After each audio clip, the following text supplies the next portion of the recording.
championship. You went MLS? You just went Hey. hockey to MLS. Hey, how's their pickleball team? I mean, really? And then they have a team tennis squad? You got How's their everyone? badminton team? I heard they're blue collar. If people could change the channel, they would right now. Welcome back to the Unrestricted Vex RC, a.k.a. the Bulldog, and Bob on the ones and two. woof. Boys, good morning. Good I morning. mean, fall flew into San Antonio this morning. And you know what? There's some pep in the step of people. I noticed. I Yeah. felt it. Yeah. I felt it. I was out there on the roadways this morning, and I felt it. Everybody was kind of happy. And we just got through like a huge Texas football, basketball, baseball weekend. Cowboys win. Texans, predictably lose. The Astros get their butts to the World Series again. Yeah, Texas and Texas A&M would. You know what? Let's just forget about what happened there. Sorry, you guys. God, that's some. I bad saw a football. funny stat. What was that? Sark is 10-10 as the head coach of the Texas Longhorns. Yeah, and Jimbo Fisher is now in his first 3-game losing streak at Texas A&M. There's just bad coaching on both sides of those teams, and I hate saying that because I thought both colleges got their correct guy at the time, and now it's like, well, maybe not. And how much do you regret paying those guys? How much they're paying them? I mean, that's a whole other show that we're going to get to. But the biggest deal is that the Cowboys got their win. They got Dak back, and the defense never went anywhere. It always was. And it was, frankly, what won the game for the Cowboys yet again. Yeah, I mean, first half Dak looked like first half of Dak versus Tampa. Yeah, it did. Mm-hmm. But guess what? Our defense is better. Yeah, it's true. They've got an identity, and this team's identity is defense. And you know what? Ultimately, that helps Dak out. Because we talked about this. There's 3 guys that you say, here's the ball when it's the game. And Dak Prescott is not one of those guys. You got Josh Allen, you got Lamar, and you got Mahomes. Yeah. And then everybody else is a part of a team. And we need to be part of a team with the identity being that defense, creating turnovers, making it extremely uncomfortable for everybody else. I was pretty damn sure that the Cowboys would come out and be able to run the football against the Lions, who are not a good run defense. And they kind of weren't. And I don't know whether y'all thought that it was a mixture of bad play calling, where they kind of went back, regressed to that point where they're just going to throw it with Dak all the time, or whether it was because the Lions defense actually stepped up. I don't know. Maybe it was a mixture of the two. But for sure, the game-changing moment is Detroit going into the end zone, about to take the lead, That fumble. and they fumble at the 1, right? Which is godsend. That doesn't happen. Yeah. Well, not only fumble at the 1, the play that put them at the 1 was almost a touchdown. I mean, that was almost a letdown. It was like he breaks the pylon, but he's not really then in there. So it's first and goal at the 1, and then you fumble. Just That's an insane hustle play by number 11. Yeah. I mean, he's definitely going to be in the Defensive Player of the Year talk. For the next decade. Yeah, I mean, that's what it looks like, right? The guy's a beast. He is. So you make the play at the 1. You get the ball back. I don't know what that was, maybe the half-yard line. And Kellen Moore calls up, I don't know, best play call I've ever seen, like sprint right Dak to Pollard in the flats. Boom, 14 yards, gets their backs out of the end zone, right? And I'm like, hallelujah, we figured it out. This is how you're supposed to utilize these 2 really good backs and your mobile quarterback. And I didn't want a handoff in that situation. Right. If that gets stuffed, we're taking a safety. Instead, you sprint him out right, you get it out in the flat, and you get away from the goal line, and the safety is just essentially ruled out. And then later on in that series, Kellen Moore dumbfoundingly goes away from the run when they have a chance to score, and he starts chucking it all over the place again. And it's like, this is the good and the bad and the ugly with the Dallas offense. I mean, sometimes when Kellen Moore gets it right, man, he gets it right. But then he regresses. It's like, oh, well, I have Dak Prescott, one of the great drop-back passers of his era. No, he's not. Right.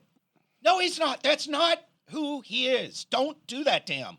Just keep it with Pollard and Zeke and short passes to Schultz. Sledgehammer and sword. Yes, dude, back to that. Sledgehammer and sword. Yeah, Pollard 6.9 yards per rush. Yeah, That's pretty good. That's not a joke. Just stick with it. Yep. Just stick with it. Look, I'm thrilled that they got that win. The Cowboys continue to just stay a little bit behind Philadelphia for the top of the division. By the way, we should probably look at those odds because the Cowboys are like plus 600 to win the division, and Philly's like minus 400.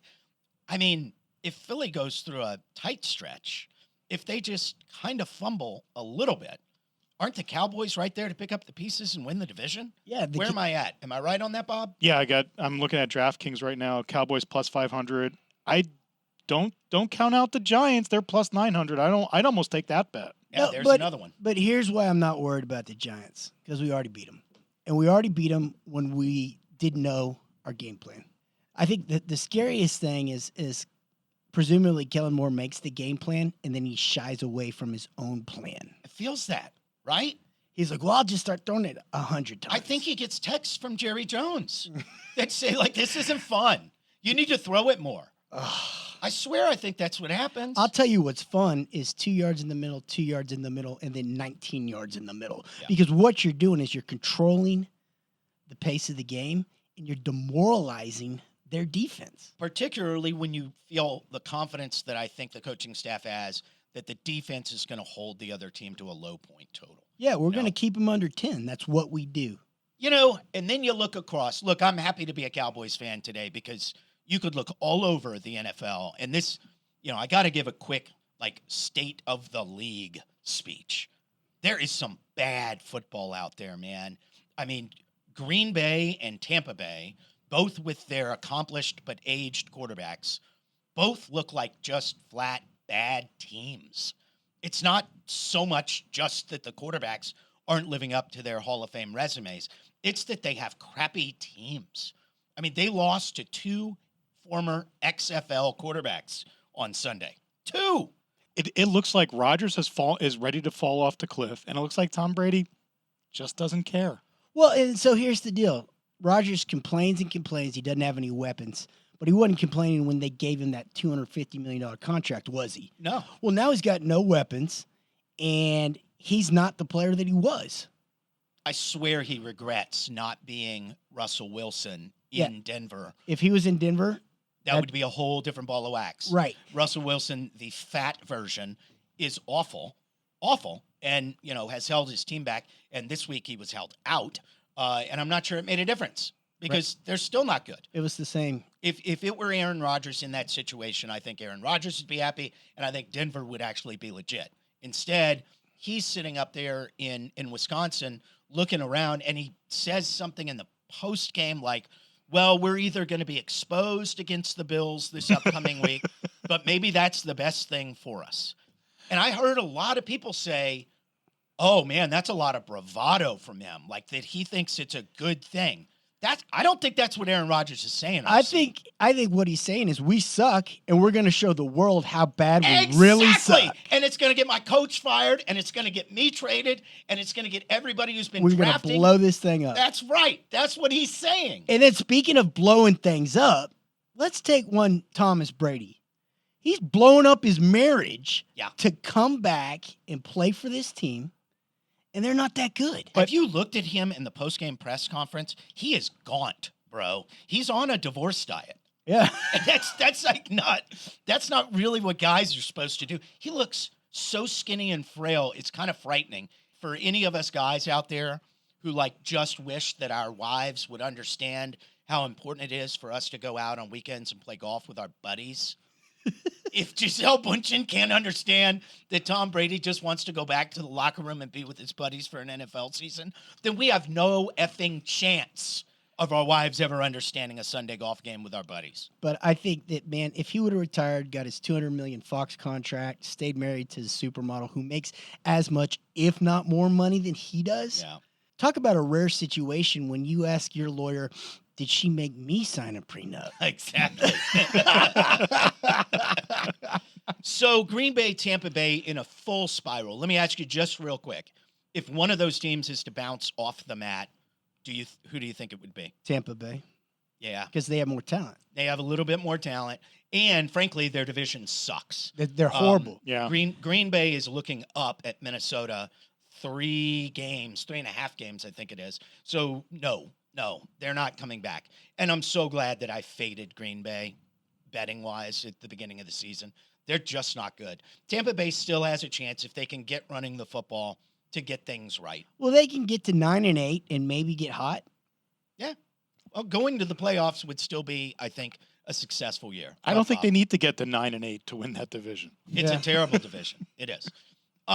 Seattle, are they the biggest surprise in all of football? Geno Smith. The Geno Smith experience. I mean, when did his renaissance begin? Like literally 6 weeks ago? Because there was never a first. It can't be a renaissance because there was never a first. well, if you're a fan of a team and he's been to several teams and they someone gets hurt and they say, well, Geno's starting, are you like, woo? Great team to bet against. Nah. That's what I think. Right. I can't wait to bet against Geno Smith. But all of a sudden, I looked at this, Bob and I did before you walked in, Richie. Guess who's favored between the Giants and Seahawks this weekend? Seahawks. It's the Seahawks. The Giants have one loss. Yeah.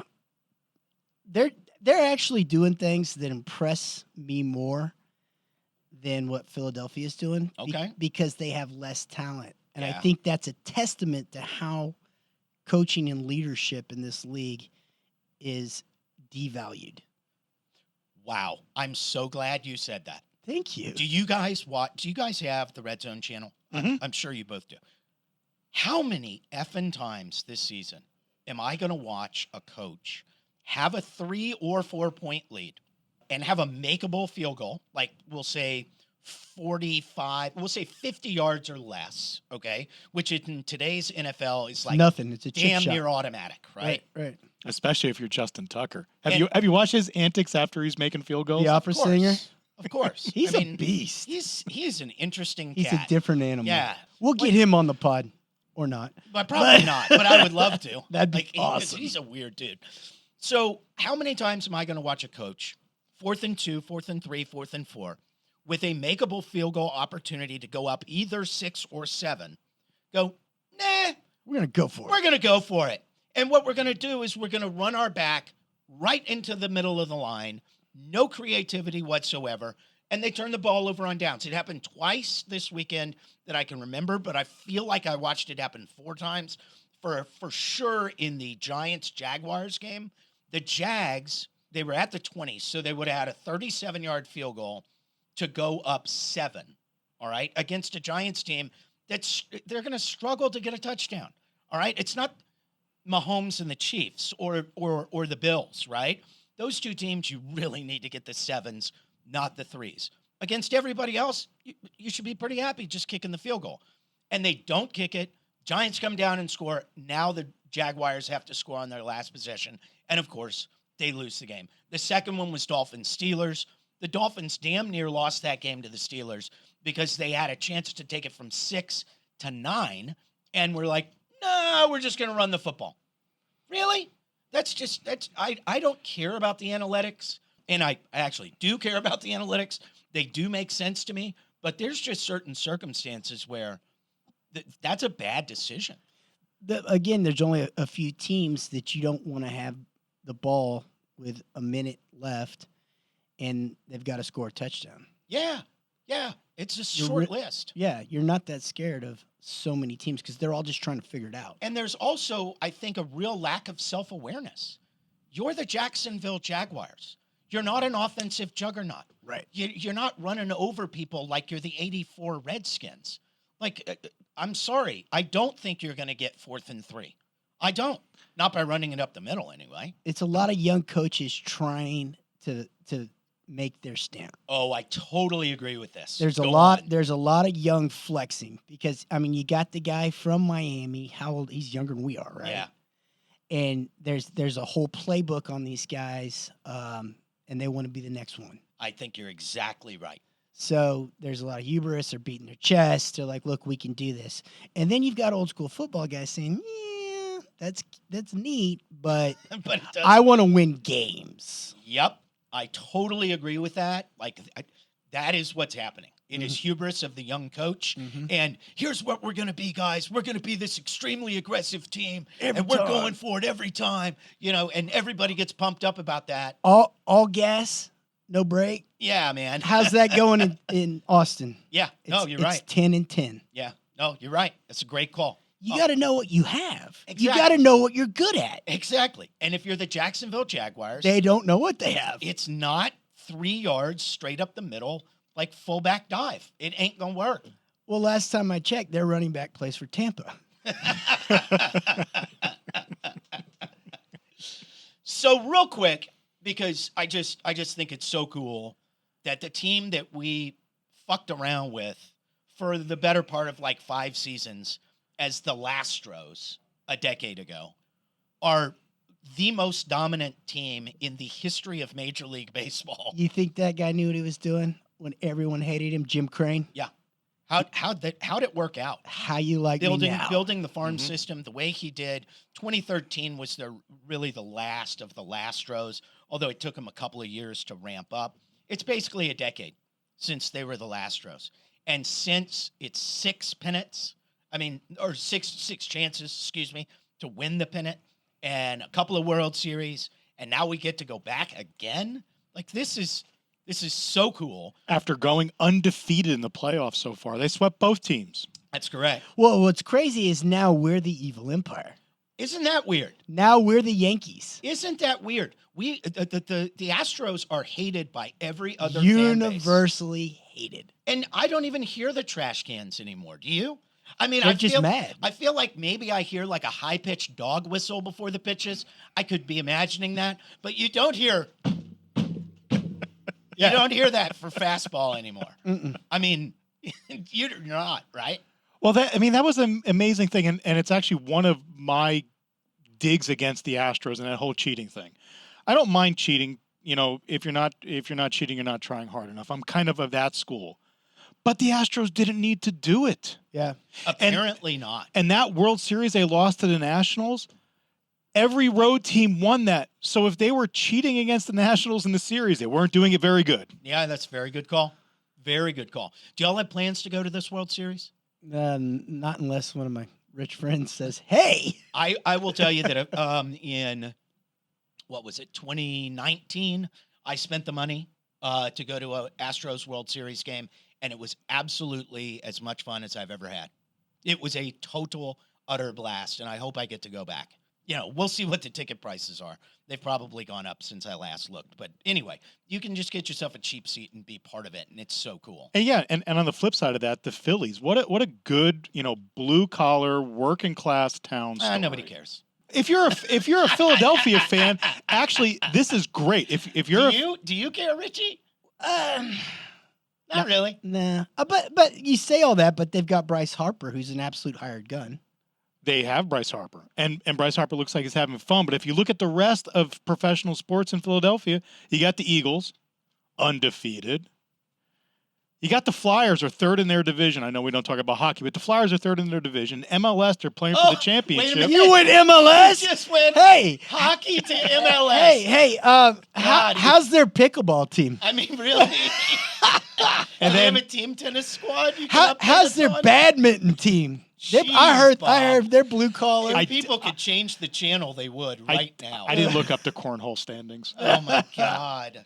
And you didn't even mention the fact that the Philadelphia 76ers suck rocks. Well, I was getting there before you denigrated me. Okay. Well, the Sixers suck, and we'll get into them in part 2 of this podcast, where we'll finally get to talk San Antonio Spurs, because God, doesn't it feel good to be on top? It feels so really. Good. No, it must be nice to be a Philadelphia fan. I spent the weekend with my college roommate who's from Philadelphia. He's crazy about these Phillies. He's crazy about their Flyers, crazy about what's going on with the Eagles. But I got to tell you, in terms of an interesting matchup for the Astros, it's really not to me. Not on paper. Not on paper. The Astros should sweep them. So here's the thing. I think, in what I've watched from the postseason, the Astros are the more talented team. I don't think there's any question. but I think the Phillies might be the hotter team. And that's weird to say when the Astros haven't even lost a game. But Altuve has not had a great postseason yet. Some of the bats throughout the Astros lineup. How about Pena? Oh, he's been great. I mean, he's Stud. the standout star. Where'd we get him? From his dad, who was a major leaguer. Well, his dad and his When mom. his mommy and his daddy They love each other. They're on a date, and they really respected each other. We need to have a And talk. she gave consent. Presumably. Well, Richard, that's how this works. But really, like, I think the Phillies are maybe the hotter team. Emotionally, they are running hot. Oh, absolutely. And the Philadelphia home field advantage is bananas. Not that Houston doesn't have their own. Home They need field a new advantage. stadium.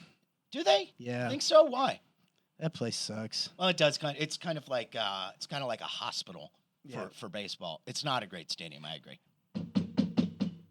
Fastball, fastball. Come on. Come on in, Macho.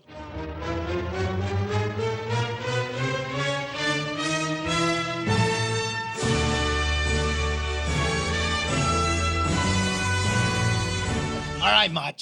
How you been, man? Well, Jeff, I've been pretty good. I went light last week, but guess what? I won. I'm Yep. back on the winning train. Good. I'm not letting you go light again. I got 3 games for you to pick. All right, let's go. All right. We'll start on Thursday night. Start on Thursday night. What do we got Thursday night? Ravens at the Bucks. The Oh. Bucks down and out, or can they get right against Lamar Jackson, who's looked, frankly, pedestrian for 4 games in a row? The Bucks are favored, home favorites, by 1.5. That's easy. I'm going with my birds. Yeah, I'm with you, dude. Yeah, Yeah. give me that 1.5. There is no way they can prepare for Lamar Jackson in what is basically 3.5 days. Yeah. Yeah, but I'm not worried about that. If I'm the Buccaneers, the Ravens defense are going to show up for 3 quarters. In the 4th quarter, they're going back to the locker room and sit and watch a TV. Are you trying to say they're the old school San Antonio Spurs? They got Willie Anderson. Anytime you ask for change for a buck, you just get 75 cents because there's no 4th quarter. Game number 2 in Buffalo. Green Bay needs to get off the mat. The Schneid. But here is where it gets weird. Guess the line on this one. Buffalo at home against Green Bay. Ooh, I'm going to guess it's 13.5. You are damn close. It's 11.5. Good job, Mach. Yeah. That is I just don't work out, eat, and lift weights. Oh, that's working out. Hang out with the gorgeous Elizabeth. She did. Yeah. God bless her. Sweet, sweet, sweetheart. No, I still think Buffalo's going to take it to them. Because Green Bay, it's a shit show right now. Aaron Rodgers doesn't care about football. Aaron Rodgers cares about Aaron Rodgers. Do you think Aaron Rodgers has ever been an 11.5 point dog? No, not since, I'd have to look that up. not since he played at Berkeley. Yeah, for real. 3rd game, and it's the biggest of the week for those who listen to us anyway. Dallas at home, hosting the Bears. Who actually looked decent They last did. night. They looked kind of terrifying last night. I don't know about all that. Just like he thought Jacksonville was a big win. Dipshit. Jacksonville's so poorly coached. I swear if they were better coached, they'd be a winning team. Famous Dallas last is a words. 9.5 point favorite over the Bears. Oh, a little consternation going on. Have we been winning big? Answer's no. Sort of, but not really. I think Cowboys win, but they don't cover. That's my stone cold lead pipe lock. Justin Lance. See you later, Macho. See you later, losers. No, I'd take Fields over Lance Oh, I don't think there's any doubt about it. all day. And does that hurt you to hear as a 49ers fan, Bob? He's still real bullish on this cat, I know he is. who he's seen one game Yes. of Division 2A football from. Fields made some questionable choices last night. Well, he's gonna, but He he's does every playing. Your guy's not even playing. He's resting. Oh, okay. He's rehabbing. He better get healthy quick because Garoppolo is hurting your team. No, injuries on the defense is hurting the team. I'll tell you what, though, Garoppolo's, he's funny. My wife doesn't watch football, and we're watching that game. He comes, she goes, "Who's he?" I'll bet she did. The gals I'll dig bet him. she did. Oh, he's a handsome dude. He also almost commits a safety every single weekend. Odd stat. It's a little weird. He leads And he the doesn't league throw in more safeties. than 4 yards downfield very comfortably, which is a good thing probably that they got Christian McCaffrey. You got to be happier than a pig in shit that they got C-Mac. I am waiting to see what Shanahan dials up with McCaffrey in that offense now. It's going to be incredible what he'll be able to dial up. You can get plus odds right now on San Francisco to win the division. You should probably take it. They get C-Mac. When you combine tight end Deebo Samuel and Christian McCaffrey, that's a pretty good, healthy amount of weapons. Yeah, they should be able to do good things, but again, and it goes back to what we were talking about earlier, coaching. How do you coach them up? You've got all these spoils, but how do you put it into the soup, and how's the soup become a gumbo? They ought to start running the football 25 times a game. Or bubble screens and all that stuff. Give it to McCaffrey behind the line of scrimmage and let him run. Well, how scary would it be to have Deebo and McCaffrey back there? That's just it. That's just it. It's you can run your jet sweep stuff with Deebo and work that off of McCaffrey going off tackle. That gets scary. Mm-hmm. But the quarterback you have back there is the wrong quarterback for that kind of design. No, he's not. You don't think so? Not right now. Not right now. Garoppolo has enough foundational NFL quarterback knowledge to run a very complicated offensive scheme. Trey Lance is not there in his head yet. He's not matured as an NFL quarterback. I don't think Trey Lance right now is equipped to run what Shanahan can dial up. You may be Agreed. right. I guess I was thinking from the athletic standpoint for Lance, where if he can fake a jet sweep to Deebo and then fake something off tackle to C-Mac and then use his legs, that's going to have miles. Freaking the F out. That's why I'm hopeful for next year. Now, right now, I'm okay with Garoppolo under center. Yeah, okay. And talking about coaching, much more confident in somebody like Shanahan running those shiny new toys than someone like Rule, Floor, Hackett, a lot of the other coaches that I think were in your head about the state of coaching. Oh, the state of coaching is miserable, and you're right. Shanahan is closer to the top 5 than anybody else that we've spoken about in this podcast. And that includes Dallas. Oh, absolutely. Mike McCarthy, are you kidding? Yeah. Oh, every time Pittsburgh loses, I'm like, can they please fire Mike Tomlin? How nice would that be? Oh, my God. I'd kill to have him. Now, they're not going to fire him, okay? They never fire their coaches. And, frankly, I don't think it's Mike Tomlin's fault that they're not very good. No. By the way, they kind of battled. Like, their new quarterback, Pickett, look out. I'm not writing off the Steelers on being like a 8-9 team, like still having a chance to threaten that. What is the streak for Tomlin for seasons over 500? It's all of them. It's all of them. Yeah, it's however long he's been there. I'm telling you, even though they're 2-5, I believe right now, I still think they're going to have a chance. Well, they're staring in the face of 2-6 because this week they're going on the road to Philly. Yeah, that's rough. That's Tough, rough. that's a tough game. Yep. Okay, we have a bonus podcast to cut. So without further ado, I say adieu. Rate, like, subscribe, The Unrestricted, Vex, my man RC, and Bob. And we got a big-time Spurs podcast, so stick around. Stick around. How y'all feel out there? Do you feel good?